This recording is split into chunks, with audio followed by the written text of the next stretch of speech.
ఏమంటివి జాతి నెపమున సూత సుతుల కింద నిలువ అర్హత లేదందువా? ఎంత మాట! ఇది ఛాత్ర పరీక్ష గాని క్షత్రియ పరీక్ష కాదే. కాకూడదు. ఇది కుల పరీక్ష ఎందువా? నీ తండ్రి భరద్వాజుని జననమెట్టిది. అతి జుగుప్సాకరమైన నీ సంభవం ఎట్టిది. మట్టి కుండలో పుట్టితివి కదా. నీది ఏ కులము? ఇంత ఏల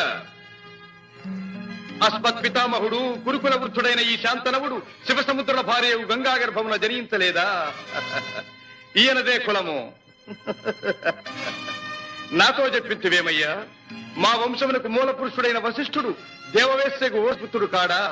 అతడు పంచమజాతి కన్య అయిన అరుంధతి ఎందు శక్తిని, ఆ శక్తి చండాలంగన ఎందు పరాశరుని, ఆ పరాశరుడు పల్లెపొడిచైన మత్స్యగంధి ఎందు మా తాత వ్యాసుని, ఆ వ్యాసుడు విధవరాండ్రైన మా పితామహి అంబికతో మా తండ్రిని, పితామహి అంబాలికతో మా